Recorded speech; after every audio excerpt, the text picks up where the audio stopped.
Saturday was a historic day for Ukraine as the country created its own fully independent Orthodox Church. Independent of Moscow, that is. President Petro Poroshenko was the guest of honor, while outside political, cultural and military figures delivered speeches making clear that this was a national security issue. The creation of the Ukrainian indigenous autocephalous church is fundamental for our morale and our psychological preparation for battle. Glory to Ukraine.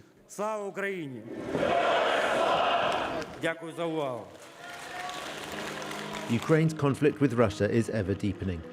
Last month, Kyiv declared martial law in 10 regions, citing evidence of Russian troop build-up and fear of an invasion. The eastern Donbas region was already invaded 4 years ago by Russians directing a separatist revolt. Here, martial law or not, there's war and little change. The Czech NGO People in Need is providing water to residents of Pisky, a Ukrainian-held suburb of Donetsk. There's a well over there, but this year there's no water in it. It flowed away. Alexander is one of only 10 people still living here. Where would we go if we left? We don't have anywhere to go. The village is littered with landmines. Unfortunately, humanitarian needs are not decreasing year on year. People still lack many basic things. Yet it's only in September of this year that we managed to organize for our water truck to start serving this village.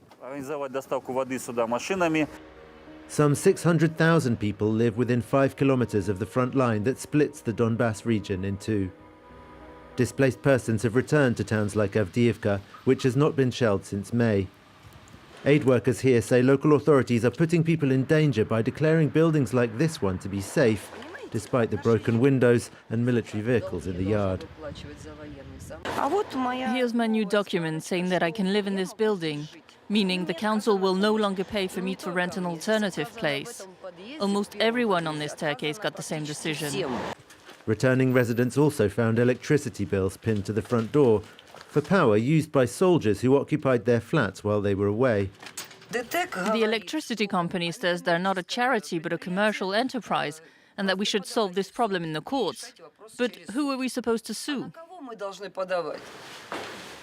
Irina was delighted to get a flat in this building in 2013 after living most of her life in a hostel for teachers.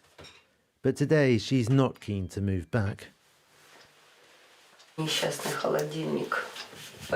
My poor fridge, peppered with ricochet, under every magnet. This building was shot at very intensively because there were really a lot of soldiers living here. Today, there are not so many, but there's still no guarantee that they won't get shelled again. The head of Avdiivka's military-civilian administration dismisses these fears. There's no heavy artillery there, so why would they get shot at? He and his deputy are more sympathetic about the utilities bills, but say it's out of their hands. According to the law, the utilities company under shelling should have come to the building and disconnected the gas or electricity. But after 4 years of war, why have politicians not noticed this problem? Why can't they change the law so that if someone fled and has a displaced person's idea, then they should automatically have their bills canceled? These are inhuman profits, but the company is still raking them in, ruthlessly. Meanwhile, on the edge of town, soldiers patrol the front line. This was the Donetsk Ring Road.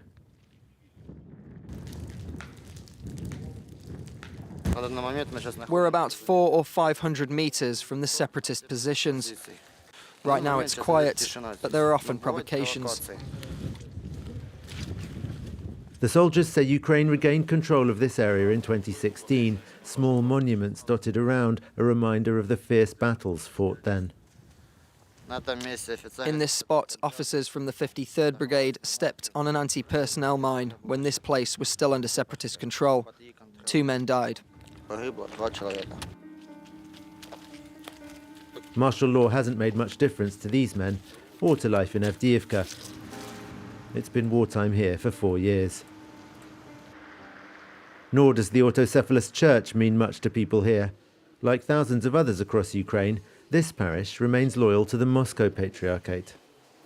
Petro Poroshenko, just stop the war. We're sick of it. We live in Avdiivka. We don't need all these changes. What's the point? What for? We'll practice our religion as we always have done. Got it? Meanwhile, at the community centre opposite the church, people queue up to receive food parcels from Ukraine's richest oligarch, who also happens to own the electricity company.